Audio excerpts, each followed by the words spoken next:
Uyg'urlarning salomlashish yuzini 2007 yili Miras jurnali 7-son. Anargül Baqi qizi.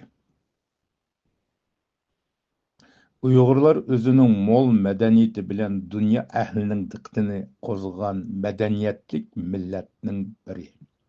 Uyg'urlar turmush va hayotni texmi ma'niga ega qilish va bitish uchun ko'plagan qoida usullarni borliqqa keltirgan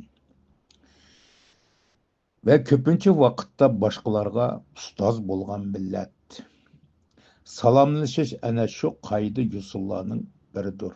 Salomlashish hamma millatga o'rtaq bo'lgan bir xil an'anaviy madaniyat hodisi hisoblanadi. Salomlashishning shakli bo'lsa har qaysi millatlarda farqli bo'ladi. Salomlashish har qanday bir millat adab axloqining muhim mizoni deb qaraydi. Uyg'urlarmi tarixdan buyon salomlashishga yuksak e'tibor berib kelgan. Uyg'urlar o'z farzandlariga til chiqqandan boshlab salomlashishning qoida usullarini o'rgatishga boshlaydi. Ana shuningdan keyin salom soat farzandlarning qalbida yiltiz tortishga boshlab bora qon qiniga singib ketadi. Uyg'urlarda salom soatni bilmaydiganlarni ayiblaydigan yaxshi odat bor. Umuman Uyg'urlar salomlashishga axloq mizoni sifatida muomala qiladi. Erlar orasidagi salomlashish. Hozir bizda o'zaro qo'l elishib ko'rishish bir qadar umumlashib qoldi. Amaliyotda Uyg'ur erlarining an'anaviy salomlashish qoidasidan elib aytganda, salomlashish hojati tug'ilganda salom berguvchi taraf o'ng qo'lini ko'ksiga elib, hurmat va ehtirom bilan boshni va belni muvofiq darajada egib, assalomu alaykum deyishi, salom qabul qiluvchi tarafmi o'ng qo'lini ko'ksiga elib, muvofiq darajada egilib va alaykum assalom deb salomga javob qaytarishga odatlangan. Yana ba'zida salom berguvchi taraf o'ng qo'lini ko'ksiga elib, assalomu alaykum deb salom qabul qiluvchi taraf va alaykum assalom deb salom sahat yo'linib bo'lib andin o'zaro qo'l ilishib ko'rishgan odatlarmi bor. Andin o'zaro Uyg'urlar salom saatda oldi bilan kichiklar cho'nglarga salom berishga odatlangan. Navoda biror otliq kishi yoki mashinada kelayotgan kishi jamoat to'pi orasidan o'tishga to'g'ri kelsa, jamoatni tonish yoki tonimaslikdan qat'iy nazar u kishi otdan tushib jamoatga salom berib, ularning oldidan o'tib ketgandan keyin otga qayta minib safarni davomlashtirdi. Uyg'urlarda biror kishining uyida o'lim yetim ahvoli ko'rilsa, uni tonimaslikdan qat'iy nazar bu xabarni anglaganlarning hammasi musibat bo'lgan uyga berib, uy egalari va urug' tuqqanlari bilan ko'rishib, pata qilib hol so'rash odati bor. Yana hol so'rab borg'uchi kishini o'lim egalari, azidorlar eshik oldida yoki uyda kutib oladi. Patiga borg'uchi kishi azidorlar bilan musibat tuyg'usi ichida bir-birlab ikki qo'lni uzartib, bir-birining qo'lini yengil siqib ko'rishgandan keyin qo'lni ajratib bo'lib, har ikki taraf ikki qo'li bilan ingaklarini saqli borlar saqilni yengil silab sipab qo'ydi. To'y kunlarda bo'lsa qizg'in kayfiyatda yuqoriga o'xshash ko'rishadi.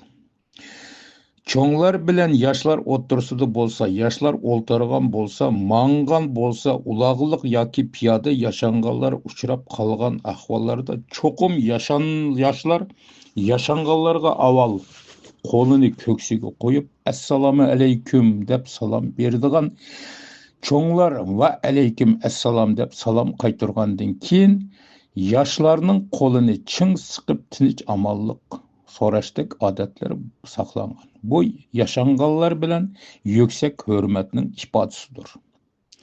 Birər iş səbəblik uzaq məzgil görüşüş fürsəti bolmagan uruq tuqqanlar, dost birodarlar uchrashgan chog'ida seginish hissiyotini ifodalash uchun qo'l elishib ko'rishib bo'lgandan keyin quchoqlashish mangizga yeqishdir. Hatto uruq tuqqanlar yoki do'st birodarlar o'ttirsida birarsini safarga uzatish yoki safardan kutib olish to'g'ri kelsa, yanada yuqorqidek quchoqlashib ko'rishdi. Bu Uyg'urlardagi yaxshi an'analarning biri.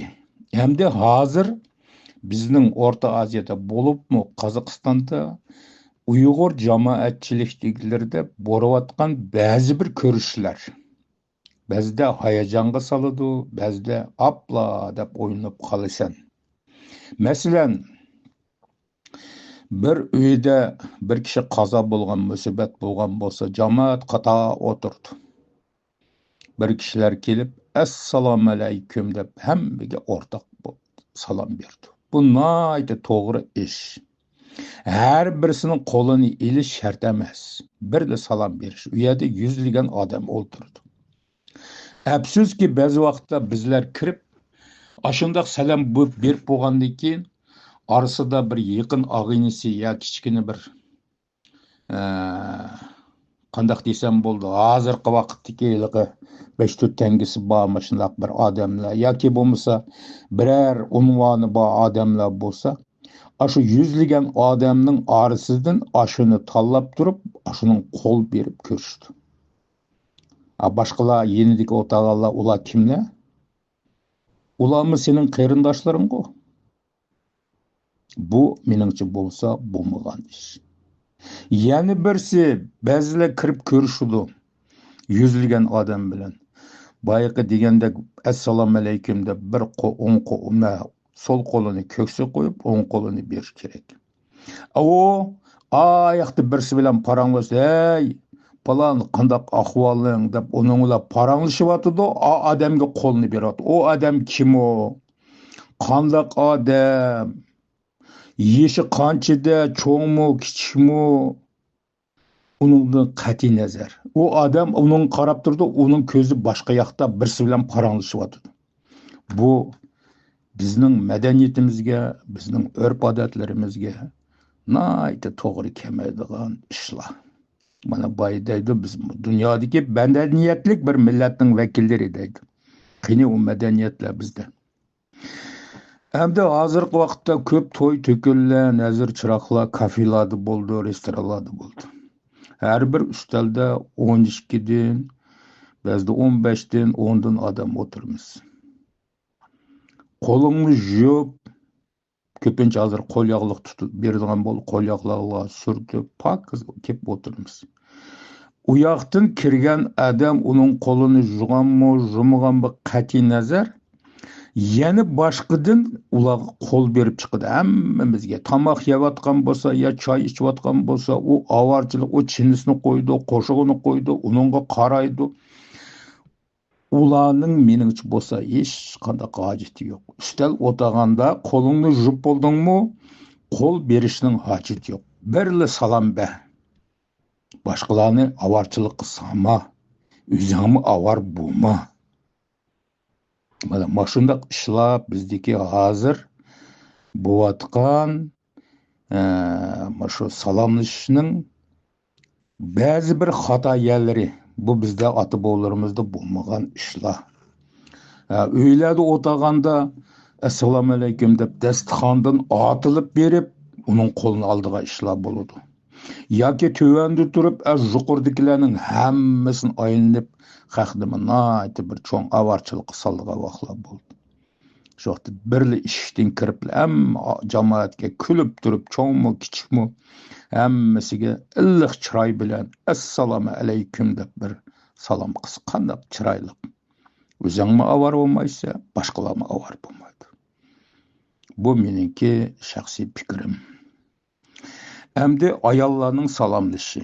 Uyg'ur ayollarining yaxshi an'anaviy salomlash odatlari bor. Umuman ayollar o'zaro uchrashganda oldi bilan ikki qo'lining panjasini ko'krak ustidan almashtirib, beshini va belini yengil egib, ehtirom bilan assalom deb salom berish bo'lgandan keyin o'zaro quchoqlashib, bir-birining so'l mang'iziga kichik qiz bo'lsa peshonasiga so'yib qo'ydi. Bu salomlashishning bir ifodasi hisoblanadi. To'yi bo'lib bir oilaga kelin bo'lib kirgan qizchaq har kuni atigan o'rindan turib, o'yla aromlarni birer qo'l supurib bo'shirib, yig'ishtirib bo'lgandan keyin qiynona qiynotlarning oldiga kirib assalom deb salom berib aman esenlik so'raydi va qiynona bilan qiynotimi salomga javob qaytardi.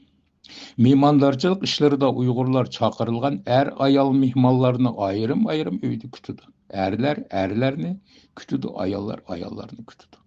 Ba'zi mashrab so'rinlarda ayol bilan o'ltiradigan ahvolmi va lekin oz sonda bir uyda to'plashib o'ltirgan ayollar orasiga yangidan bir mehmon kirsa, hamma ayollar o'rinlaridan turishadi, bir-birlab ko'rishib chiqadi. To'y to'kin, yet bayramlarda bo'lsa salomlashish burunqidimi bakrak avjiga chiqadi.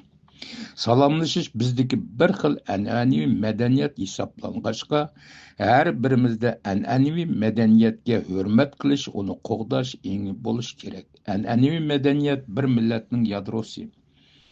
Madaniyatning o'ziki an'anaviy madaniyat ayrilgan millat to'proqdan ayrilgan yoki manbadan ayrilgan yaqinga o'xshab qoladi.